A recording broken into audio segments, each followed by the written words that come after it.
Bismillahirrahmanirrahim. Assalamualaikum warahmatullahi wabarakatuh. Perkenalkan, nama saya Octavia Dwi Nuraini Kennedy, NIM 19016184. Baiklah, pada kesempatan kali ini, saya akan kembali meringkas rangkuman materi dari pertemuan 1 sampai 15, mata kuliah pengantar sosiolinguistik. Baiklah, pada minggu pertama, yaitu materi tentang konsep linguistik dan sosiolinguistik. Pada materi ini ada 3 bagian yang akan saya sampaikan. Yang pertama, hakikat linguistik. Kedua, sosiolinguistik sebagai kajian interdisipliner. Dan ketiga, linguistik sebagai linguistik terapan. Baiklah, yang pertama yaitu hakikat linguistik. Artinya, ilmu bahasa jadi linguistik itu sendiri. Yang itu ilmu bahasa yang secara umum atau tidak terikat pada satu bahasa saja. Oleh itulah ilmu ini disebut dengan linguistik umum. Pada linguistik ini akan dikaji seluk-beluk bahasa pada umumnya, tetapi tidak hanya itu. Ilmu linguistik juga akan mengkaji tentang hakikat dari bahasa itu sendiri serta peranan bahasa sebagai alat komunikasi dalam kehidupan manusia. Selanjutnya, sosiolinguistik sebagai kajian interdisipliner. Abdul Khair dan Leonie Agustina dalam buku Sosiolinguistik Perkenalan awal tahun 95 menyatakan bahwa sosiolinguistik berhubungan dengan perincian-perincian pemakaian bahasa, perincian sebagai pemakaian bahasa yang sebenarnya seperti deskripsi pola-pola pemakaian bahasa atau dialek dalam budaya tertentu. Pilihan pemakaian bahasa atau dialek tertentu yang dilakukan oleh penutur dan latar pembicara sebagai sosiolinguistik merupakan studi interdisipliner antara ilmu sosiologi dan linguistik yang membahas masalah-masalah kebahasaan dalam hubungannya dengan masalah-masalah sosial. Ketiga, linguistik sebagai linguistik terapan. Secara umum, bidang ilmu bahasa dibedakan menjadi 2, yaitu linguistik umum dan linguistik terapan. Pada materi ini akan dijelaskan linguistik terapan, cakupan linguistik terapan, yaitu bahasa yang digunakan oleh manusia yang berfungsi sebagai sistem komunikasi yang menggunakan ujaran sebagai medianya. Itulah materi dari minggu pertama. Selanjutnya akan masuk pada minggu kedua. Selanjutnya pada materi minggu kedua, materinya yaitu hubungan bahasa dan masyarakat. Pertama akan saya jelaskan pengertian bahasa dalam kajian linguistik dan sosiolinguistik.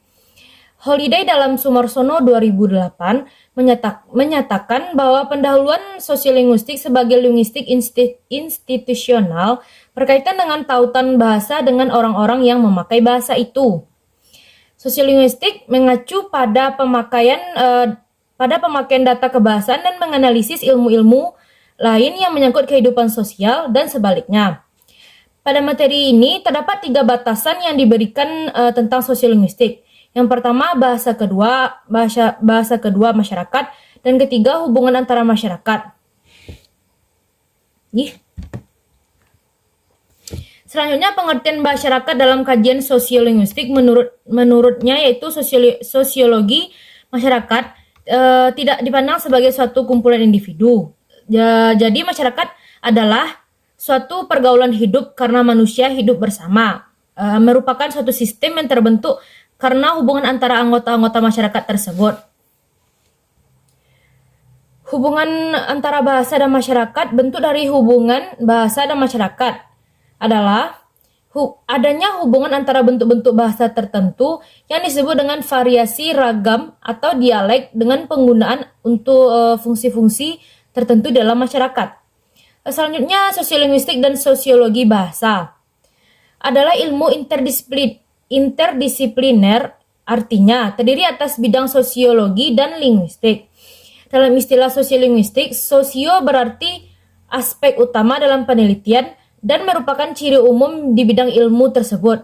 Sedangkan linguistik dalam hal ini bercirikan sosial, sebab bahasa dan strukturnya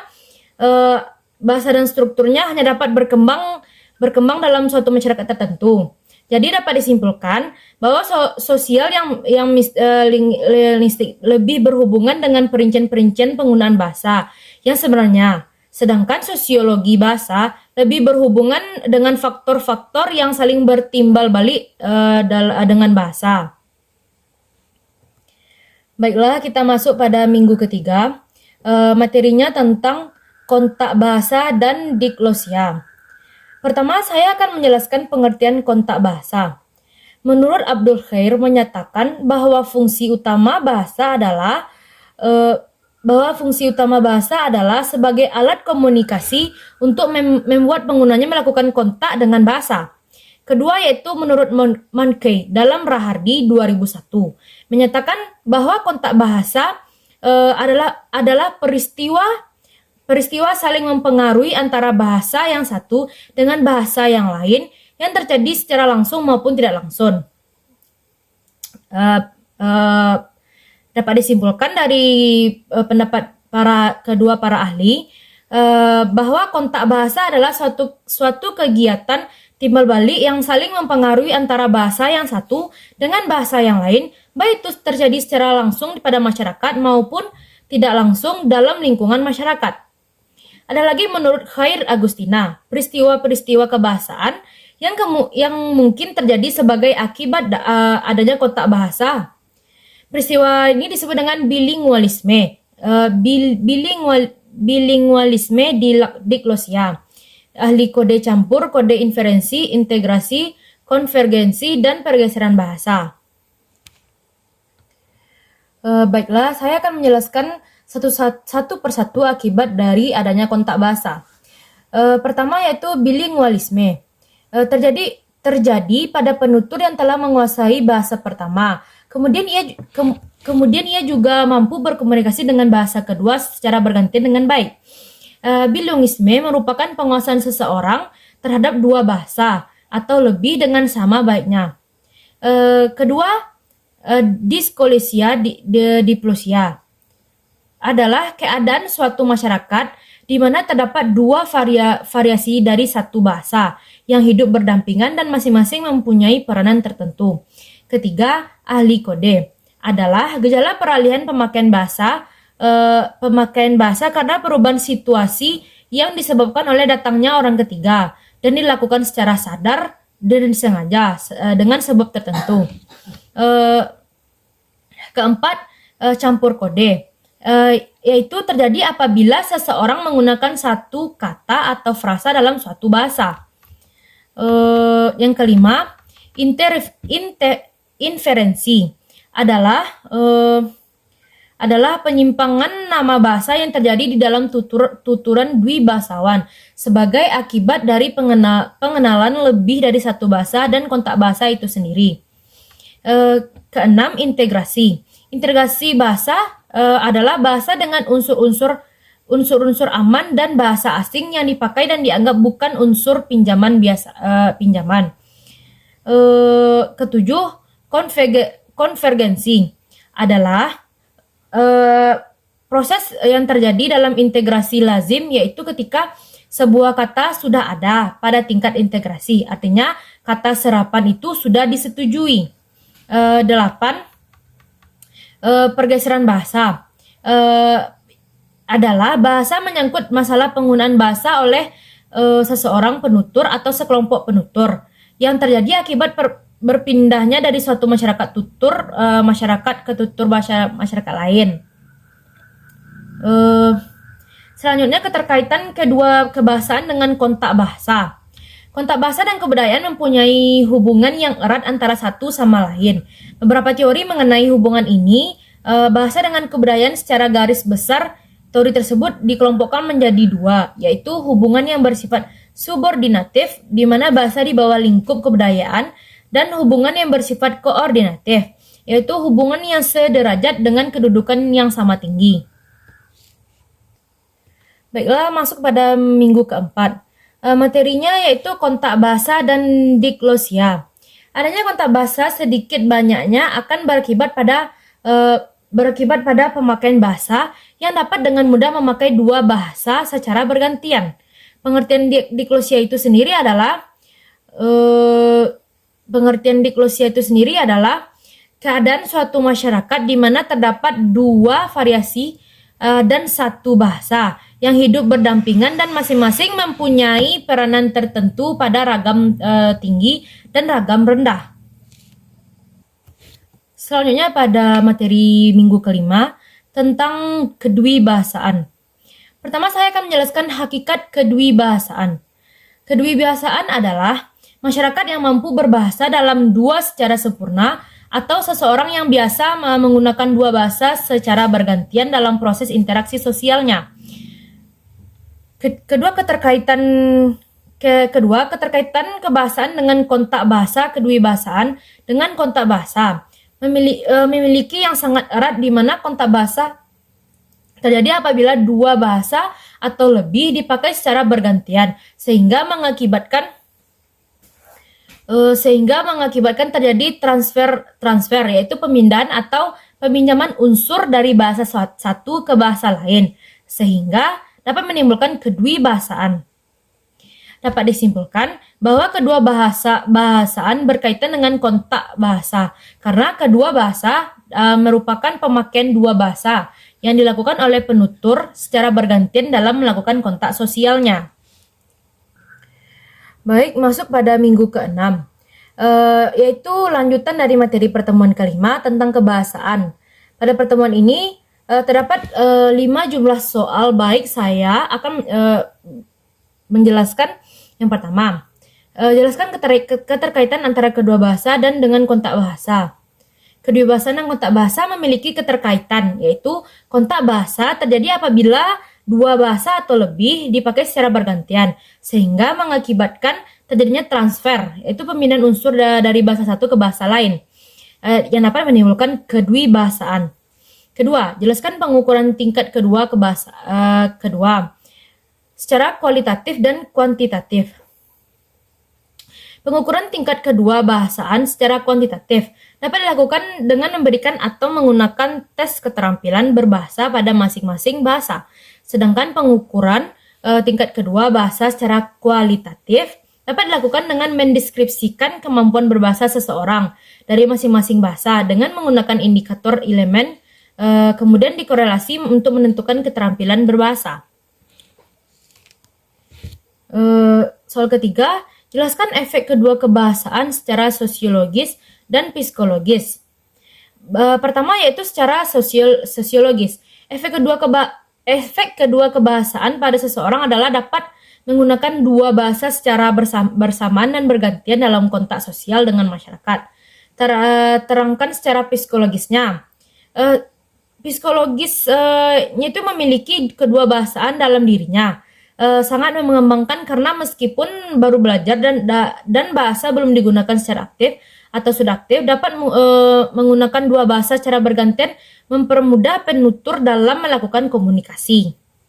Soal keempat, jelaskan pendekatan dalam pendidikan kedwibahasaan. Catatan kedwibahasaan dan merupakan salah satu perangkat penguat karakter kebangsaan dalam pendidikan. Kedua kebahasaan dapat dilakukan dengan menggunakan gerakan tubuh, tindakan, dan gambar. Baiklah, di sini saya akan menjelaskan apa itu campur kode. Campur kode adalah penutur memakai dua bahasa dengan saling memasukkan unsur-unsur bahasa yang satu ke bahasa yang lain untuk memperluas gaya bahasa. Ahli kode juga merupakan penutur yang menggunakan kode bahasa dan kemudian beralih ke bahasa lain. Baiklah, kita masuk pada minggu ke-7. Materinya yaitu tentang interferensi dan integrasi bahasa. Di sini saya akan menjelaskan pengertian interferensi bahasa. Interferensi bahasa merupakan suatu keadaan saat pengguna bahasa mengambil unsur atau fitur dari bahasa sumber untuk digunakan sebagai pelengkap atau pembantu dalam menggunakan bahasa kedua.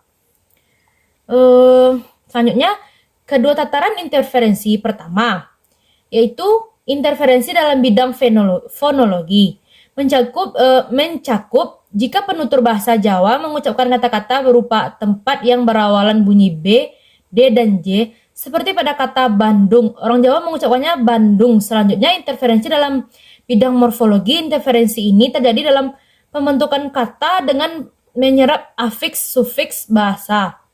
Contohnya, kayak pukul, sungguhan, bubaran, dan lainnya. Ketiga, interferensi dalam bentuk kalimat. Interferensi ini biasanya jarang terjadi karena memang perlu dihindari. Contohnya rumah ayahnya Ali yang besar sendiri di kampung. Itu membentuk tersebut merupakan interferensi karena sebenarnya ada pedoman bentuk tersebut yang dianggap lebih gramatikal, yaitu rumah ayahnya Ali yang besar di kampung ini. Selanjutnya, interferensi bahasa dalam pandangan psikologi. Dalam pandangan psikologi mentalistik.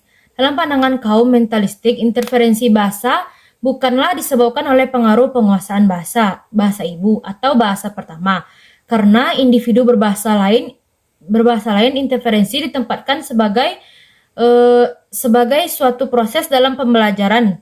Jika proses pembelajaran dikembangkan secara berkelanjutan, maka interferensi dapat diminimaliskan atau justru dapat dihilangkan.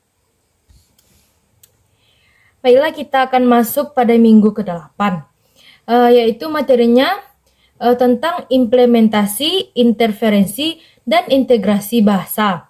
Lanjutan dari pertemuan ke-6, minggu ke-6 ya.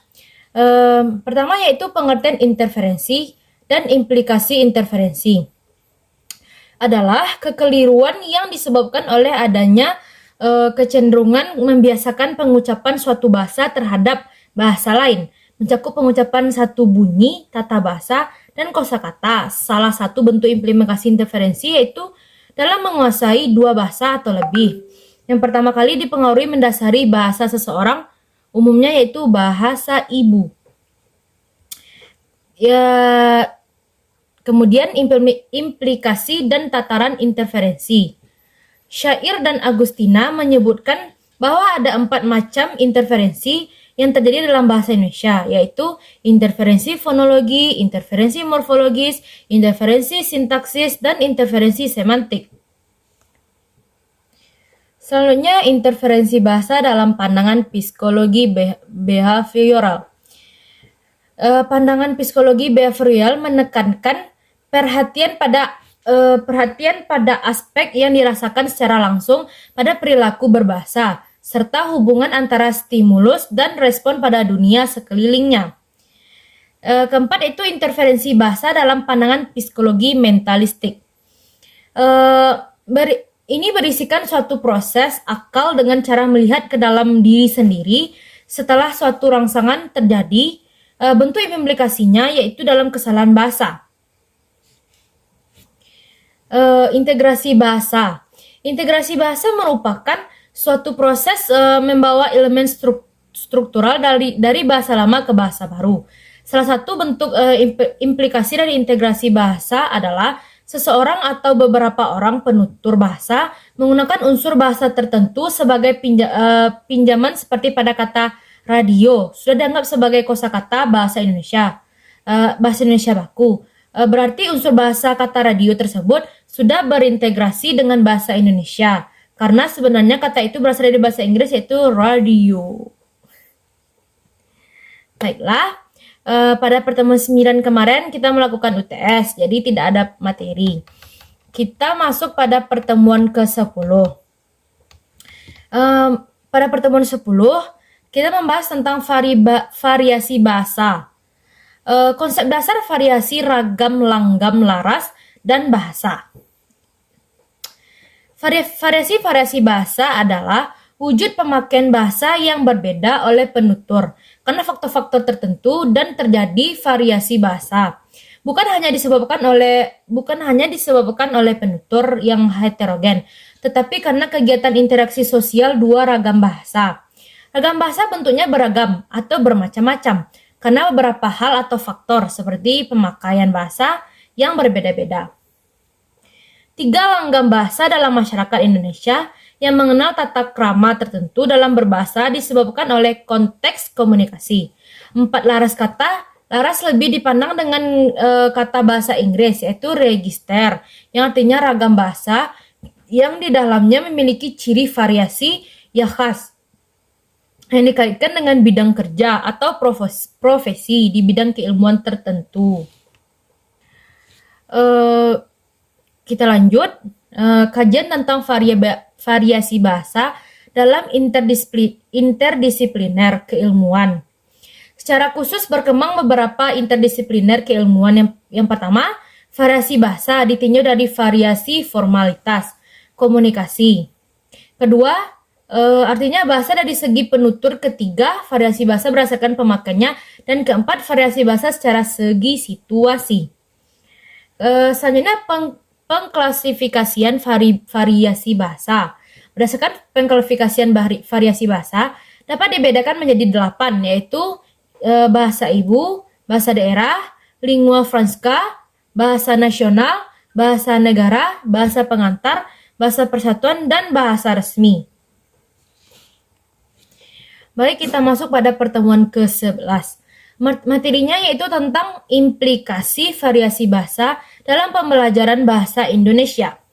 Berdasarkan materi sebelumnya pada pertemuan 10, dapat dibentuk implikasi variasi bahasa dalam pembelajaran bahasa Indonesia yang terbagi menjadi 4. Pertama, variasi bahasa dari segi penutur. Dalam implikasi bahasa dari segi penutur digunakan adalah dialek. Yang kedua, dari segi pemakaian bentuk. Dari segi pemakaian yang digunakan adalah ragam jurnalistik. Yang ketiga, variasi dari segi keformalan. Dari segi keformalan yang digunakan adalah ragam santai.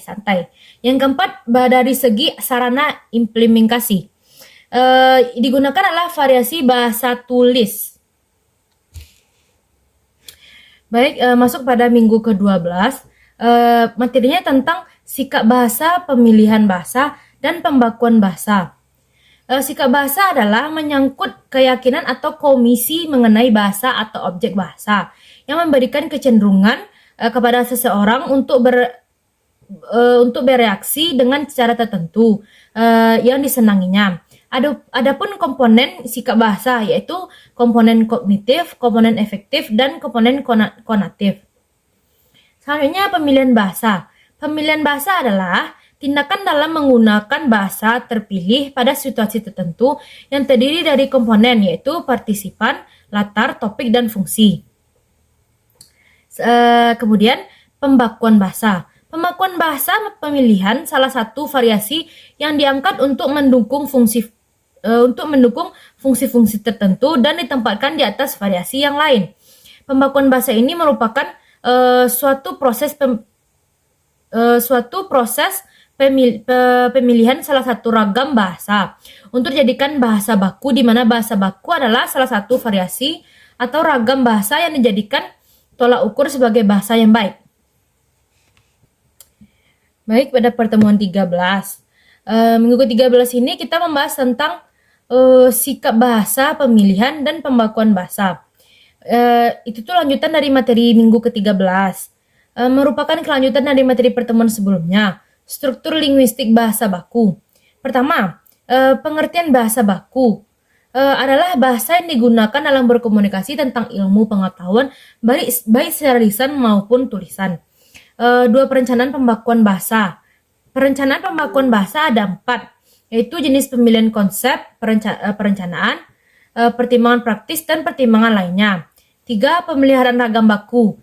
Kriteria sebuah bahasa menjadi ragam bahasa baku yaitu dasar otoritas bahasa, penulis, dasar demokrasi, dasar logika, dan dasar bahasa orang-orang terkemuka dalam masyarakat. 4, bahasa Indonesia baku dari segi pelafalan bahasa Indonesia yang baku adalah EBI dari segi tata bahasa. Pembakuan tata bahasa yang telah dilaksanakan yaitu munculnya sebuah buku tata bahasa Indonesia.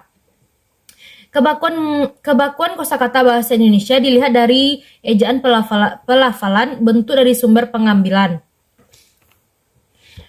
Selanjutnya, perencanaan dan pembakuan bahasa nasional.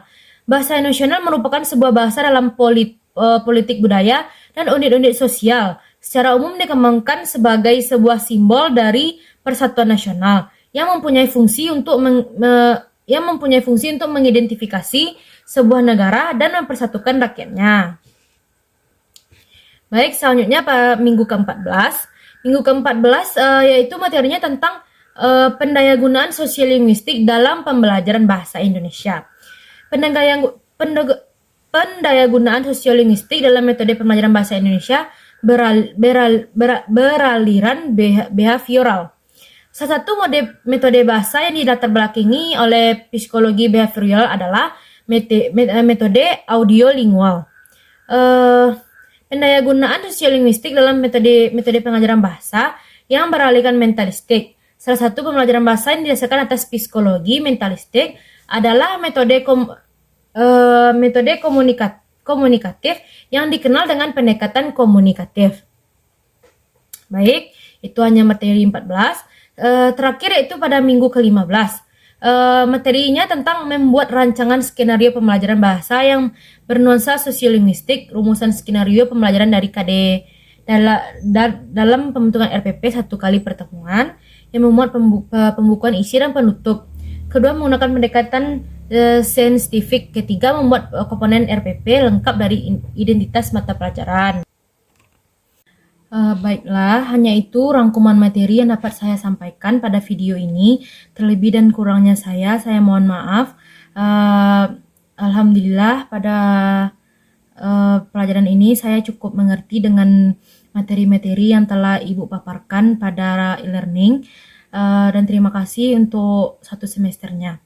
Assalamualaikum warahmatullahi wabarakatuh.